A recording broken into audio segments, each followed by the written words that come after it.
The legend lives on from the Chippewa on down of the big lake they call Gitchagumi.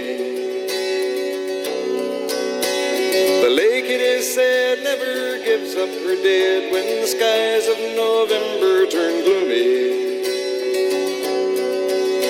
With a load of iron ore, 26,000 tons more than the Edmund Fitzgerald weighed empty. That good ship and true was a bone to be chewed when the gales of November came early. The ship was the pride of the American side, coming back from some mill in Wisconsin. As the big freighters go, it was bigger than most, with a crew and good captain well seasoned, concluding some terms with a couple of steel firms when they left fully loaded for Cleveland. Then later that night when the ship's bell rang, could it be the north wind they'd been feeling?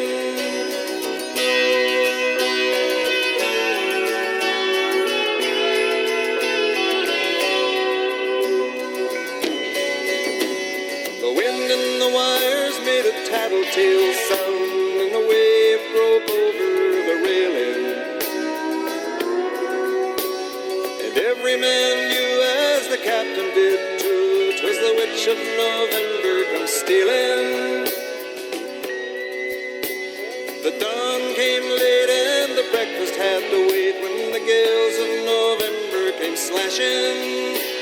When afternoon came, it was freezing rain in the face of a hurricane west wind.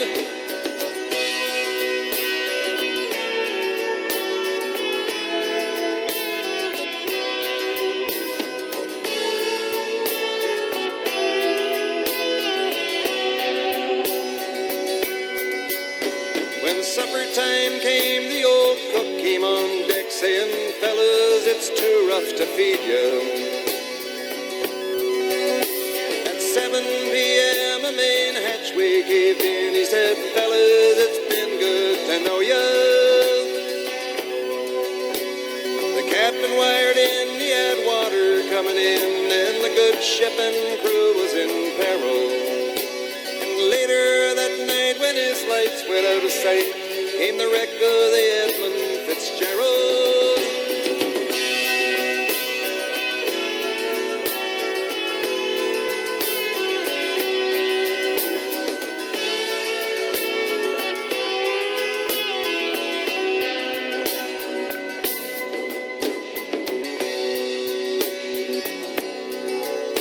Does anyone know where the love of God goes when the waves turn the minutes to hours? The searchers all say they'd have made Whitefish Bay if they'd put 15 more miles behind her. They might have split up or they might have capsized. They may have broke deep and took water. And all that remains is the faces and the names of the wives and the sons and the daughters.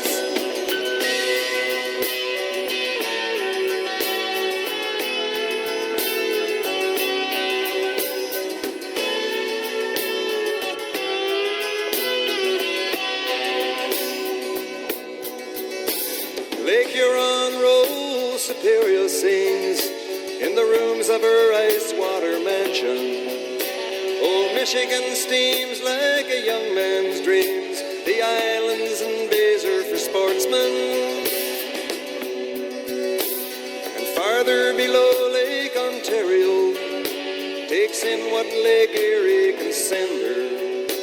And the iron boats go, as the mariners all know, with the gales of November remembered.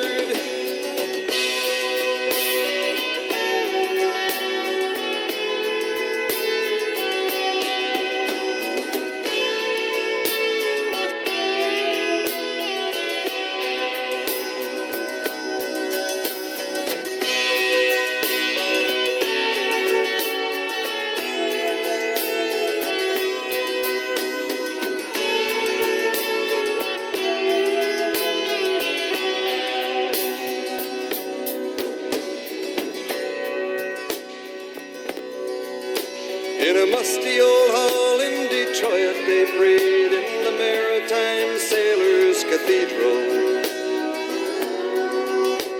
The church bell chimed till it rang 29 times for each man on the Edmund Fitzgerald. The legend lives on from the Chippewa on down of the big lake they call Gitchagumi. Superior, they said, never gives up her dead when the gales of November come early.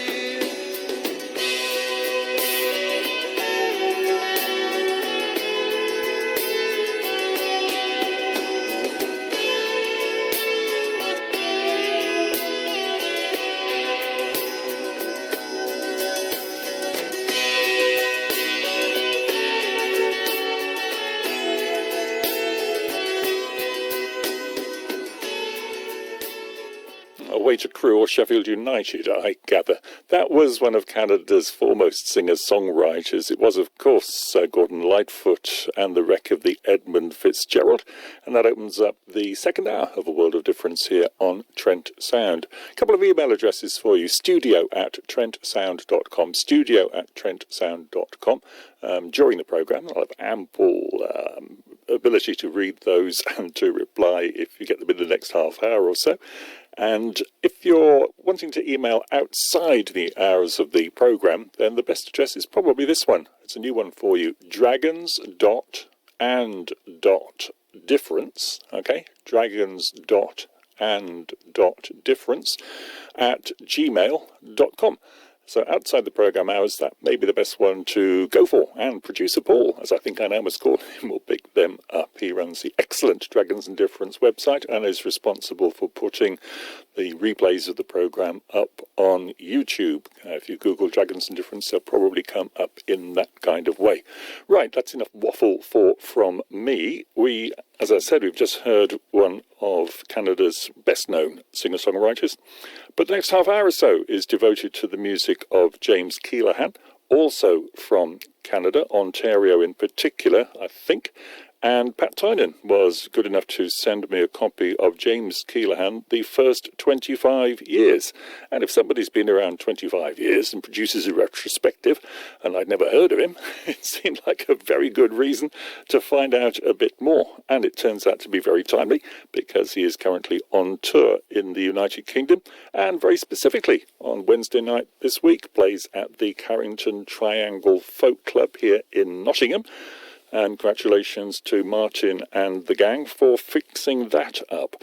Now, the album, James Keelaghan, The First 25 Years, at least one version of it, has two discs in it. One is the music, and the other is a DVD, which has cuts of him talking about some of the songs on the album. So as I'd run out of interviews I've done personally, although interesting news on possible future interviews coming up before the end of the programme, what I thought I'd do is edit in some of his speech about the music that he plays, together with four, in fact, of the songs from the album, James Keelaghan, The First 25 Years. So let's have a listen to him talking initially about the song Sweetgrass Moon, and then we'll hear the song and other songs concerned. You're in the hands of James Keelaghan for the next half hour or so here on A World of Difference. The really great things about the recording of Sweetgrass Moon is the playing of Biodh Hilly. I've very rarely used piano on my recordings, and there was a chance to use Biodh for the piano part of that song. And she just created the most amazing piano part, but the best part was that when you listen to the track, there's sort of plucking going on at the beginning, and that's actually Biodh inside the piano, sort of plucking at the strings, which was quite a sight from the control room. But playing with Biodh was just an amazing experience. Stand at night on the palm of the plains, see the horizon curve. Boys, I mean, Sweetgrass is sort of the smell of where I'm from. It's that smell that sort of wafts over you on a really hot autumn day when you're out walking on the plains. You smell this thing, and it's like, to me, it's the smell of home. And so I'd moved to Toronto from Calgary. It was the first time that I'd moved away from Calgary. I was in my mid-30s, and I was just feeling lonely for the prairies. at one point. I mean, I am an urban guy by nature, and I particularly love Toronto as a city, but every now and again, you just want to be able to be out where you can sort of see the curve of the earth, and you can have that entire dome above you, and where your horizon is 25 to 30 miles away as opposed to being here. I used to carry a braid of sweetgrass around with me, sort of wound up in my guitar case so that I could light it every now and again at a gig or in a motel room or something. I remember going into Australia, and when you go into Australia, they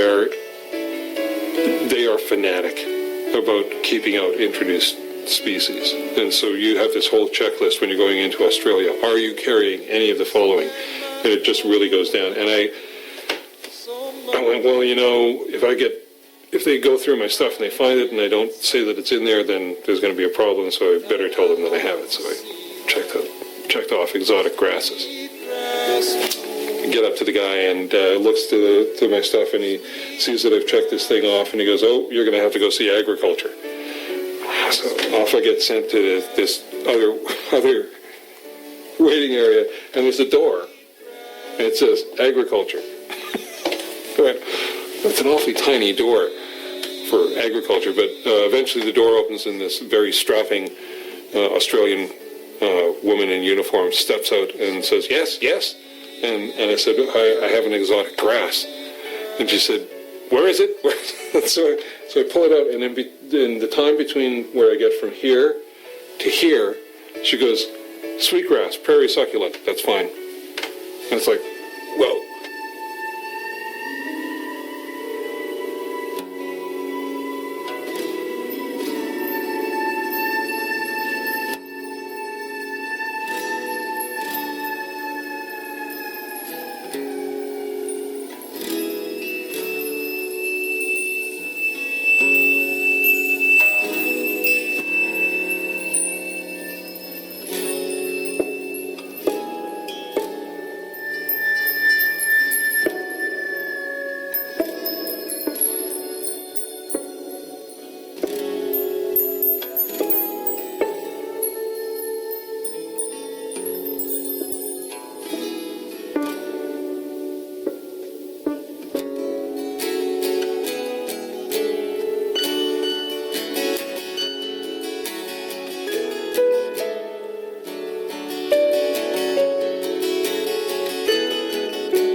Child of an immigrant child came to work the land, but the land worked them instead. While high overhead a sweet grass moon, sweet grass moon, sweet grass moon.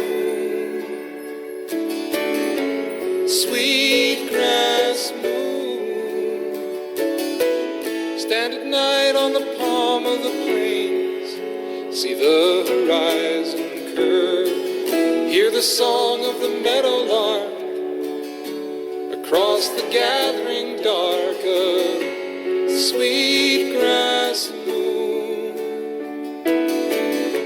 sweet grass moon. Sweet grass moon, sweet grass moon. No one will ever know, no one can ever see the lines of forest that bind me upon this grassy sea. No one can ever know, no one can ever tell. You down into that deep dark well.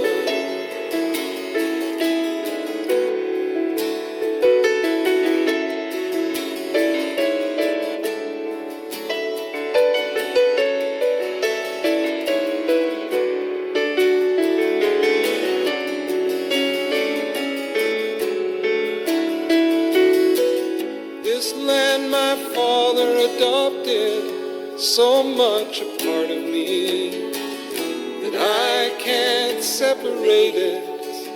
At night I long to see that sweetgrass moon, sweetgrass moon, sweetgrass moon, sweetgrass moon,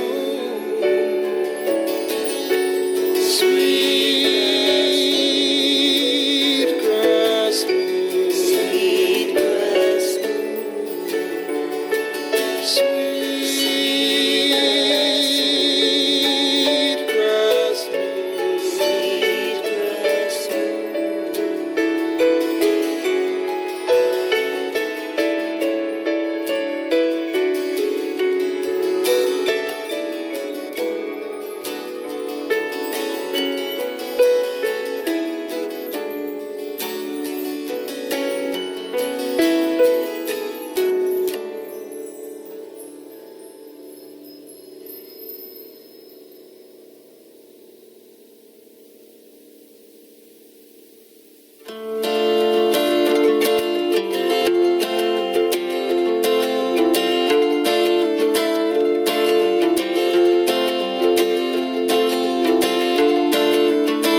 Take a walk under my skies, try to see it once the way I do. If you look out through my eyes, you'll find a different point of view.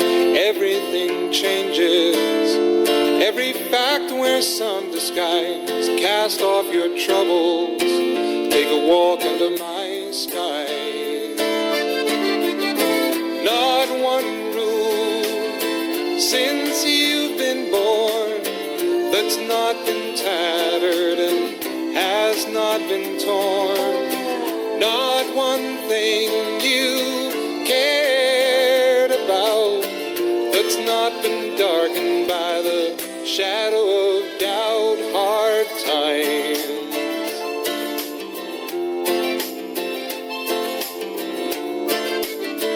take a walk under my skies, try to see it once the way I do. If you look out through my eyes, you'll find a different point of view. Everything changes, every fact wears some disguise. Cast off your troubles, take a walk under my skies. Not one dream you can hold that's not been bought and has not been sold. Not one payment you can make. It's like a thirst you can never slake. Hard times,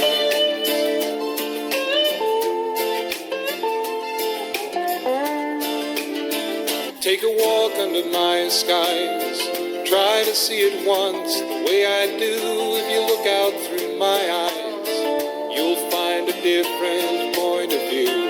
Everything changes, every fact wears some disguise. Cast off your troubles, take a walk under my skies.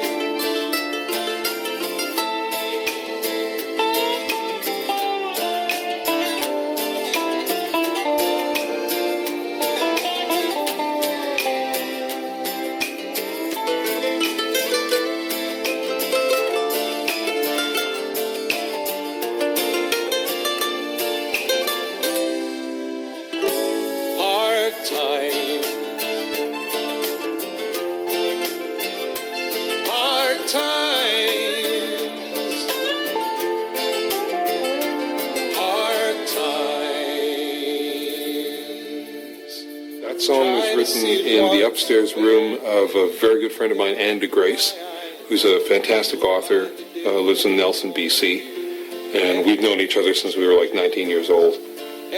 And I was out in Nelson doing some kind of songwriting course for people, and I was staying at Anne's place, and I was reading Wallace Stegner at the time, a great book of his called Wolf Willow.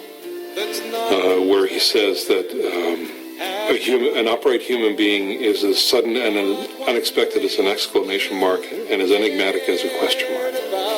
And it just got me thinking about the nature of where I grew up and where I lived, and how in Calgary when you grow up in Calgary, you have a choice to make about your geography. You're either a mountain guy or you're a plains guy, and I was a plains guy.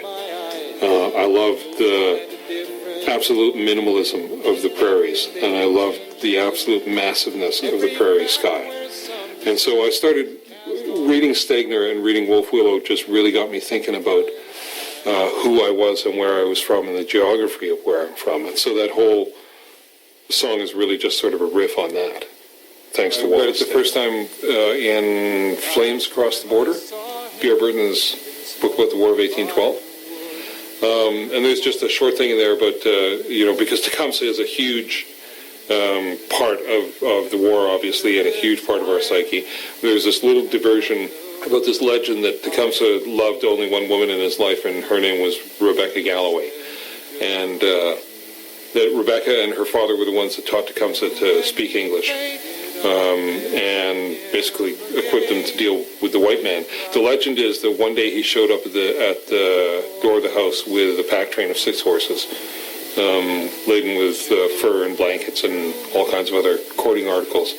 And he asked Rebecca for her hand in marriage, and she said yes. But she then put the proviso on it that should she indeed marry him, he'd have to give up the ways of an Indian and come live like a white man in town. He turned around and walked back into the woods, and they never saw each other again. He died in battle in 1813 near Chatham, Ontario, and she lived on to quite a ripe old age. All the histories I've read since then sort of made her out to be this rather cruel, waspish harpy, and I don't think that that's the way it is. I think that if indeed it was true, then what was going on was that she loved the guy and saw the handwriting on the wall for the Native Americans, and dearly wanted to save the one person she loved above all else from that fate. But historians don't see things like that. They just see facts. They don't see romance. And so I sort of wrote the song to redress the ugly things that have been written about Rebecca over the years. I played a concert in, I think it was Dayton. Was it Dayton or it was Ann Arbor, Michigan? And after the concert, somebody came up and said, where are you going tomorrow? And I said, well, we're going to Cleveland. And they said, when you go to Cleveland, you'll be passing by Xenia. I said, yeah. I said, when you go to Xenia and go to the Kmart. Yeah. And I said, go behind the Kmart. Why? Just go behind the Kmart in Xenia. So we did. We took this weird little diversion because, when a crazy person talks to you, you should really listen. So we come to Xenia, Ohio. We saw where the Kmart was, and we went in around behind the Kmart, and there was the cabin. There was the Galloway cabin where this whole incident happened. On the door, there's a plaque that says, this is the Galloway cabin. On this doorstep, the great Shawnee Indian warrior Tecumseh lost a memorable battle for the hand of Rebecca Galloway. Wow.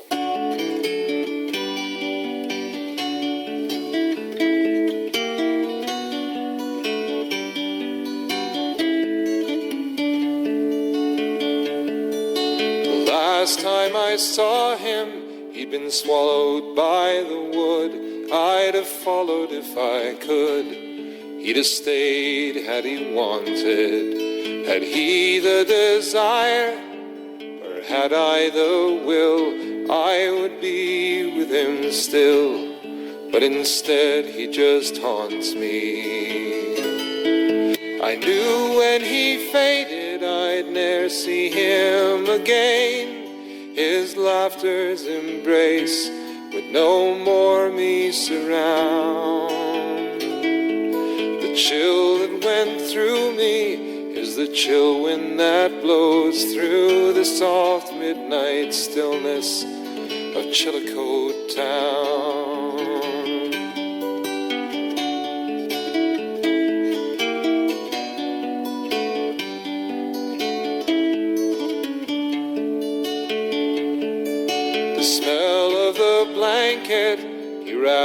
around my shoulders comes back to me now on a faint wisp of smoke. Comes back with a vengeance that makes me remember those nights around the fire when fond words we spoke. That blanket was woven in some shattered village that is gone now forever, may never be found. His people are scattered, their fondest hopes dashed. He'd have been better off here in Chillicothe town.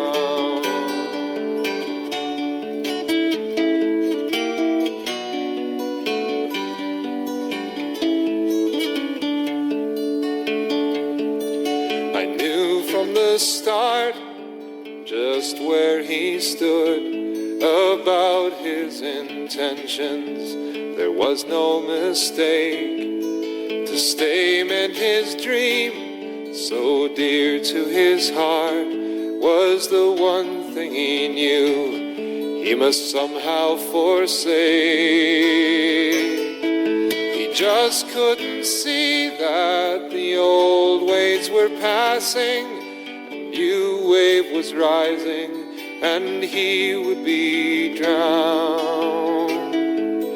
Like it or not, the history's written not in the forest, but in Chillicothe town.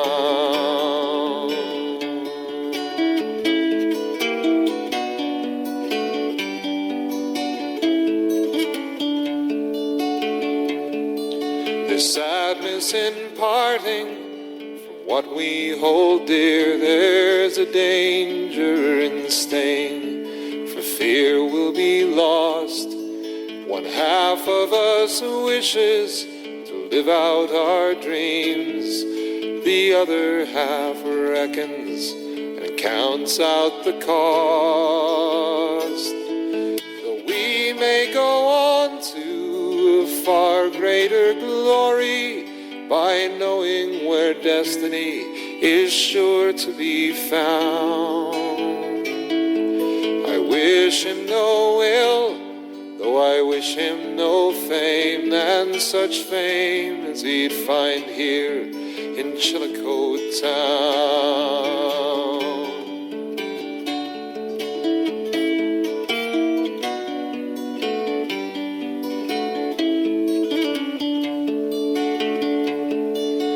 Last time I saw him, he'd been swallowed by the wood. I'd have followed if I could. He'd have stayed had he wanted. This song happened to the grandmother of a husband of a friend of my sister's. This friend of my sister's, the husband of a friend of my sister's, was raised in Lethbridge because a significant number of the internees were sent to southern Alberta to work in sugar beet fields. The night before a lot of these people were interned, the women sat in the kitchen and broke all their china, broke all their fine china, broke all their objects of art so that they couldn't be stolen from them, right? And Kiri in the song, the name is fictional, but Kiri in the song, it's the piano that's her prized possession. And so she rolls it down onto the dock with her daughters and pushes it into the harbor so that nobody can steal that piano from her. I got an email from the woman who is the head of the Japanese-Canadian Association and is in charge of the Museum of Japanese History, which I think is going in Ottawa. And she had heard the song for the first time and wanted to know where I heard the story, because she heard the story at a camp that she was interned in Hope, that somebody had said about somebody from their community who had done this, who had pushed the piano. And she said, I always thought it was, I don't know, fictional or something. She said, but how did you come across the story? And I sort of let her know how I came across the story. Of all my songs, this song has become layers and layers and layers and layers and layers of stories. People want to talk about this song. People want to relate to this song.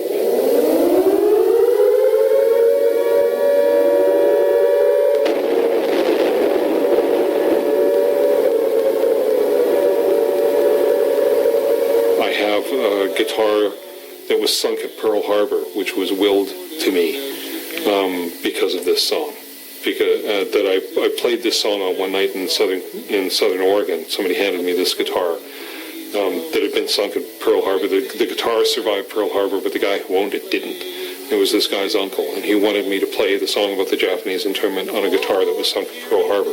At the historical event that set the whole thing in motion, he felt that for him would close some kind of circle between his uncle Eugene's death and Kiri.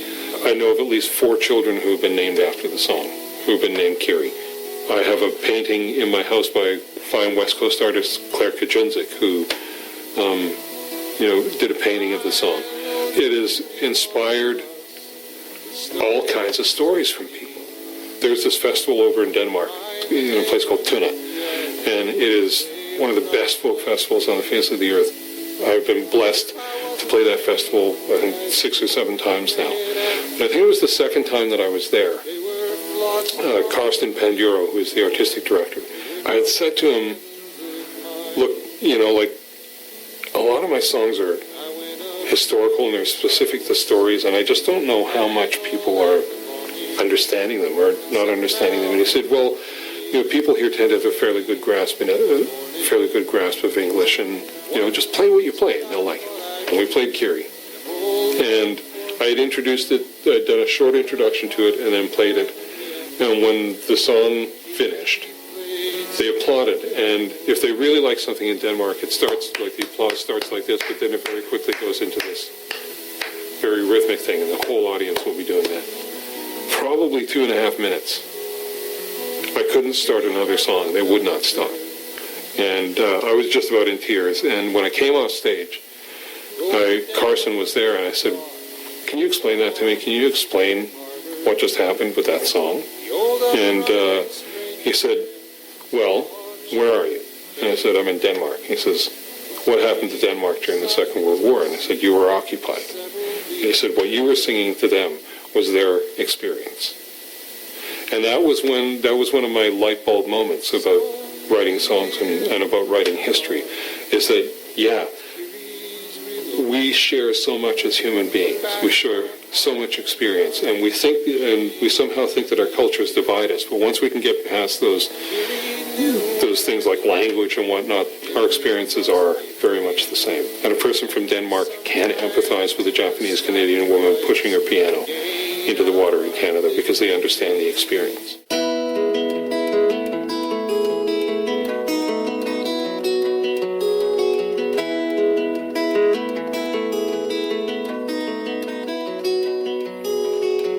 Of all of Kiri's joys, the thing she loved the best was to play her prized piano when the sun had gone to rest.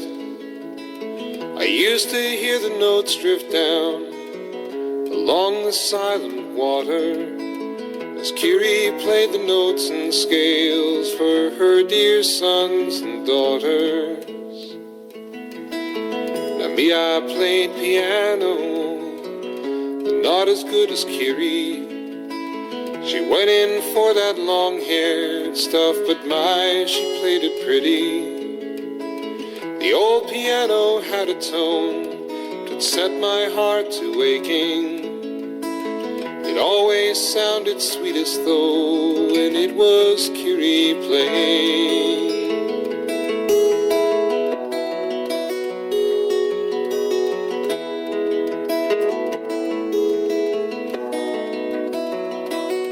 In December when the 7th Fleet was turned to smoke and ashes, the order came to confiscate their fishing boats and caches, and Kiri's husband forced to go and work in labor camps, and Kiri left alone to fend and hold the fort as best she can. But the music did not drift as often up the cove at Kiri's house. And when it did, it sounded haunted, played with worry, played with doubt. For Kiri knew that soon she too would be compelled to leave, and the old upright would stay behind, and Kiri she would grieve.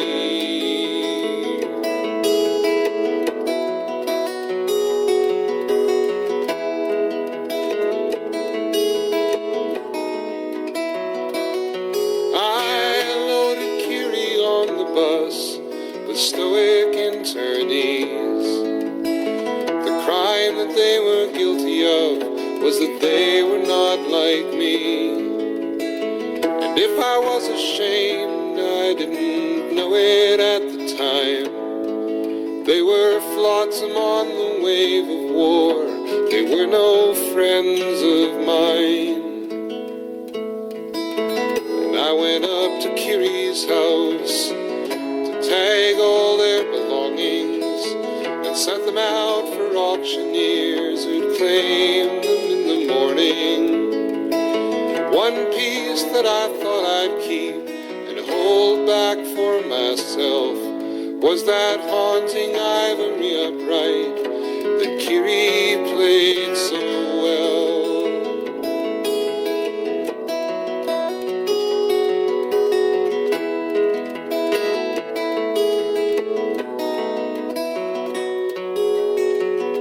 Kiri had not left it there for me to take as plunder. She'd rolled it down onto the dock and on into the harbor. The old upright in strangers' hands was a thought she couldn't bear. So she consigned it to the sea to settle the affair.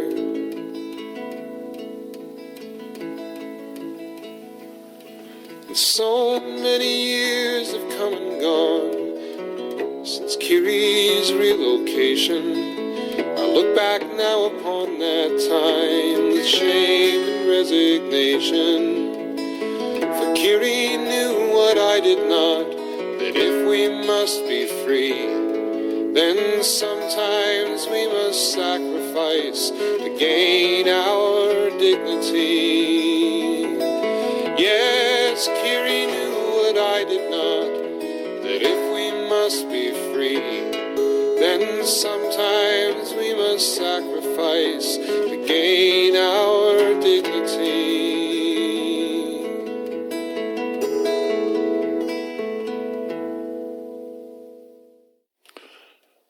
And to think that when I first put that CD into my machine, I was less than convinced by it.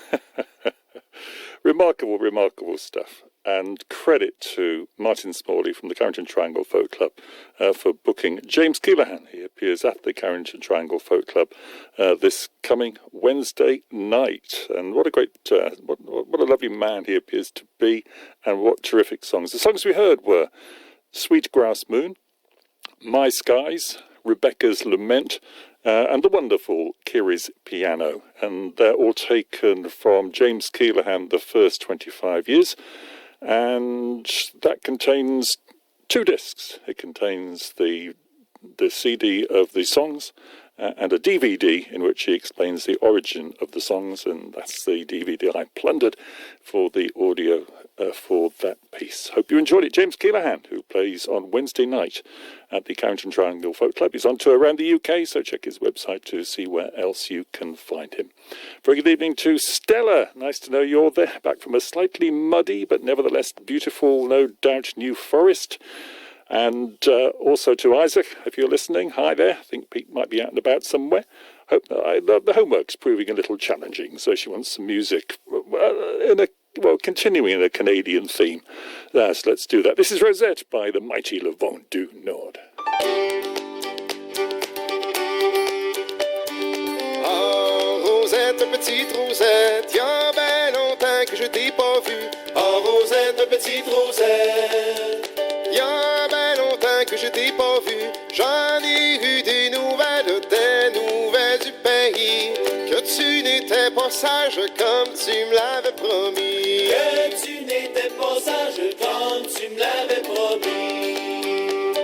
Cher amant, n'écoutez point ça, j'ai toujours eu l'amitié pour toi. Cher amant, n'écoutez point ça, j'ai toujours eu l'amitié pour toi. Y en est venu bien d'autres qui étaient de mon goût. Cher amant, pour te plaire, je les ai refusés. Cher amant, pour te plaire, je les ai refusés. Pourquoi, belle, les refusais-tu? Savais-tu pas que je t'aimais plus? Pourquoi, belle, les refusais-tu? Savais-tu pas que je t'aimais plus? Tu recevais plus mes lettres ni mes papiers marqués. Savais-tu pas, Rosette, que je t'avais oublié? Savais-tu pas, Rosette, que je t'avais oublié?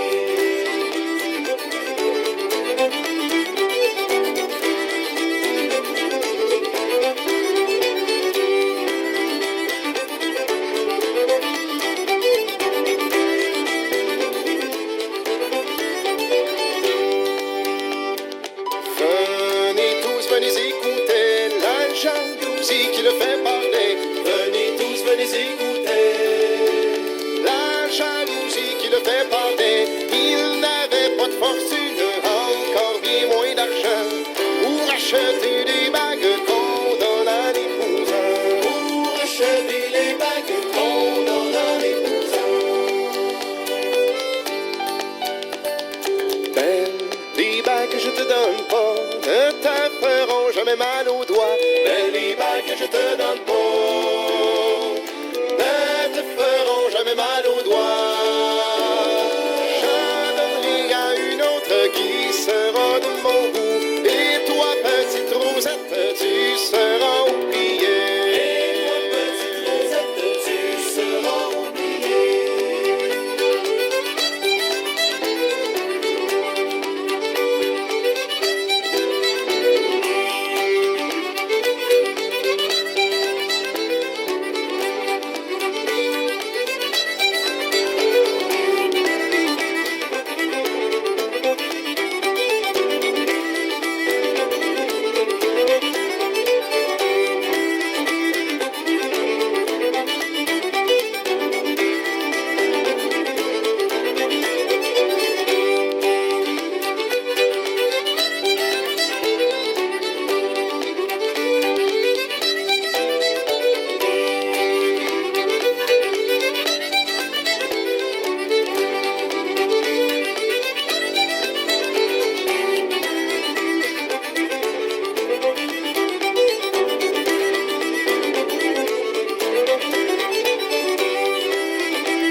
Catching up with a few requests, that's Rosette Le Vent du Nord playing that for Stella. Fat Grapple fans, not long to wait. We are following the Fat Grapple trail, uniquely, I would suggest, here on Trent Sound. This is a world of difference on Trent Sound. Email's a bit slow tonight. Last week it was absolutely bustling, so if you let me know you're there, it massages my fragile male ego. Matthew Wildman requested this last week, didn't have it on the system, but this is the way it works. If you request something, if I haven't got it one week, I will try and organise it for the next. The wonderful Nottingham guitarist here, not just musically, but I think lyrically too, with Rosemary's sister, Simon Jackson.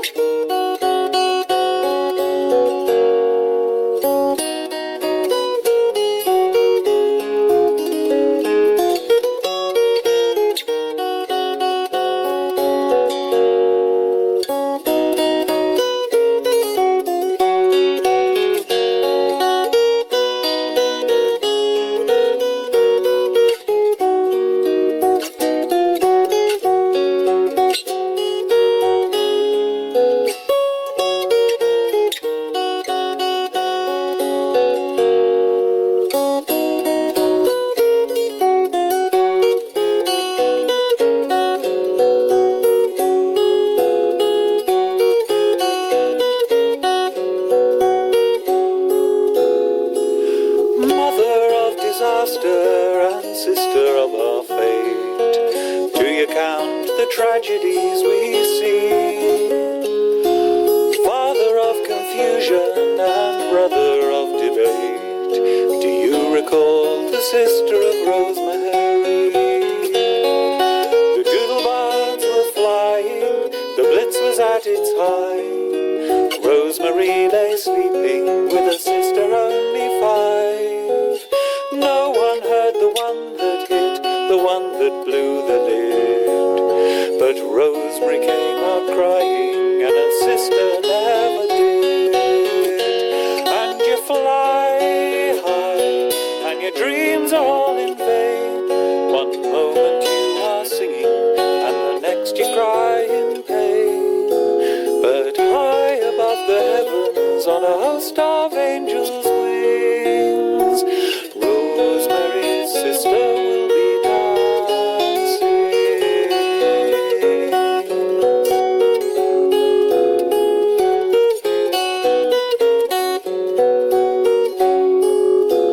Her mother cried all that year, as many others did. She pulled through for a moment, now and then.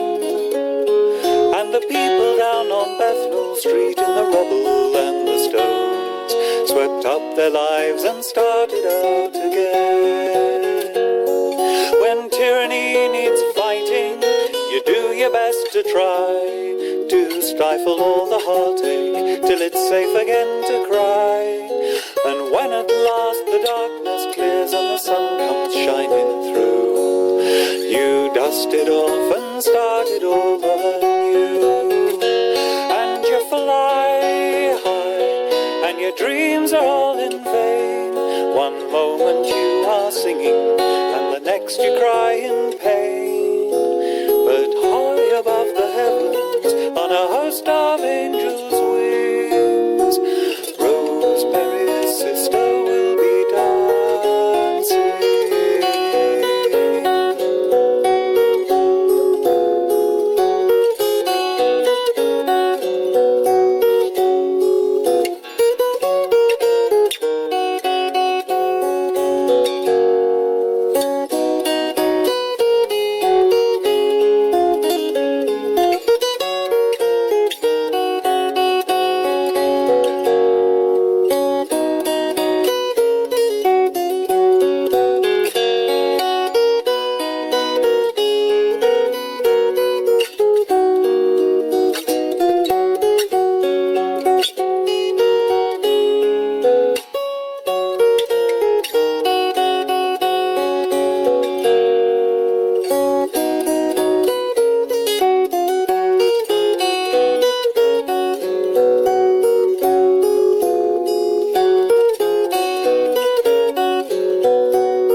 There's a teacher in the classroom, there's a mother in the hall. The children sit and wait for the bell for home. Rosemary is waiting, she's a child now of her own. She's waiting to collect and take her home. But sometimes by the fireside, in the silence where she sits, her mind goes back to Bethnal Street, to the darkness and the bliss. And she knows that if another comes, then the end will be complete. I wonder what they'd say on Bethnal Street. And you fly high, and your dreams are all in vain. One moment you are singing, and the next you cry in pain. But high above the heavens, on a host of angels' wings, Rosemary's sister will be dancing.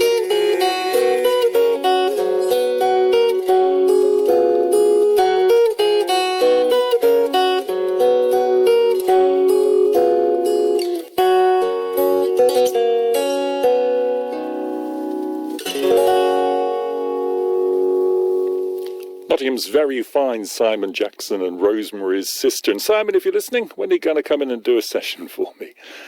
Right, now the fat Grapple diaspora moves on. It was producer Paul, as I think I'm now calling him, who organised this for me. He tracked down a chap called Phil Welton. We've been playing one or two tunes by the well, the kind of underground sound of Fat Grapple.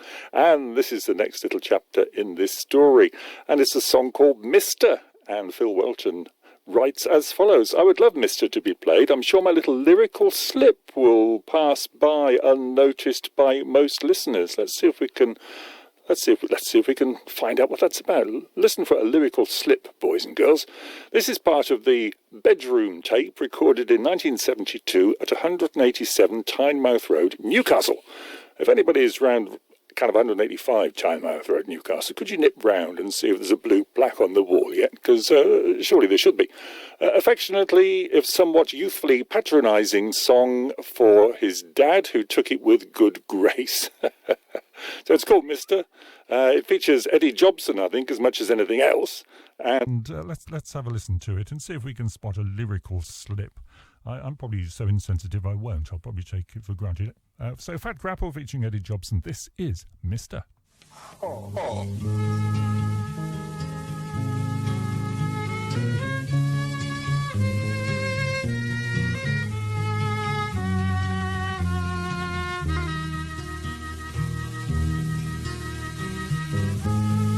Mister, you need loving. You need friends who know you're more than just a ticket to an easy meal.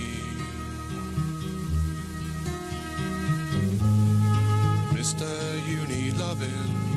You need people who won't get embarrassed when you show the way you feel. All through your life you've played the game. No, you never asked the wrong question. And though they tell you you're insane, but you know it's just indigestion in your mind.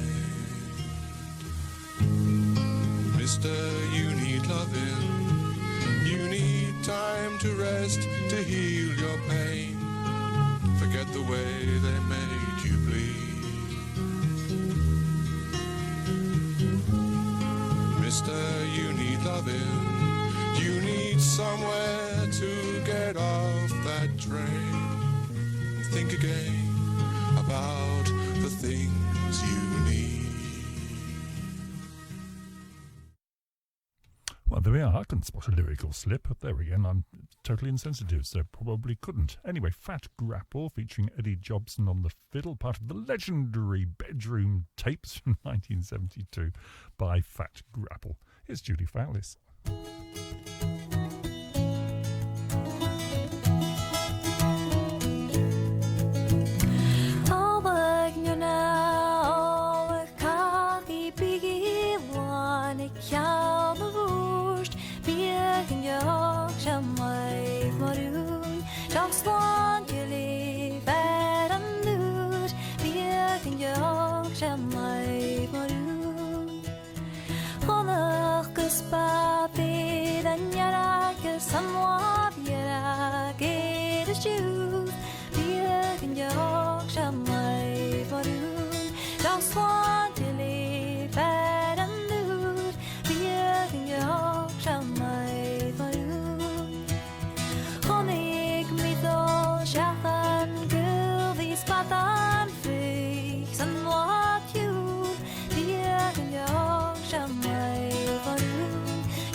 and your sham way for noon. Dogs want you leave and lose. Be and your sham way for noon.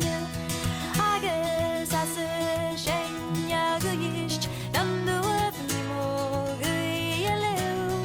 Be and your sham way for noon. Dogs want you leave and lose. Be and your sham way for noon. Dogs want you leave and lose. Be and your sham way for noon.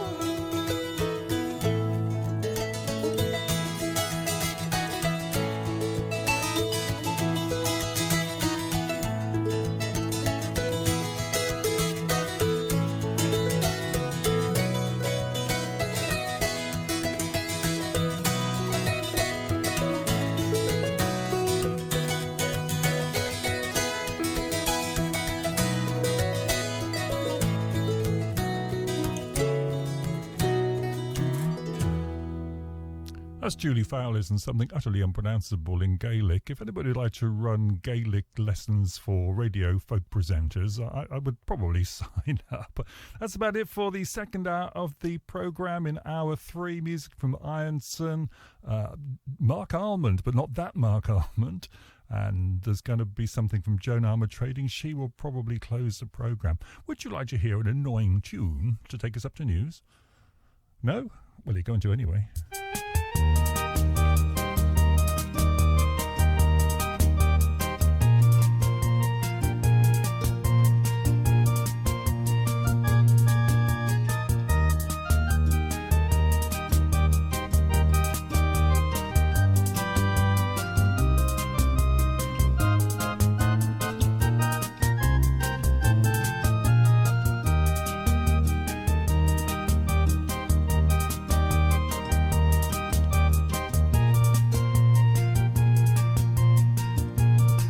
I wonder if this should be my new theme tune. What do you think?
There's nobody there. Heavens. Look, I do news bulletins on another station. I always turn up. But it doesn't look like anybody has here.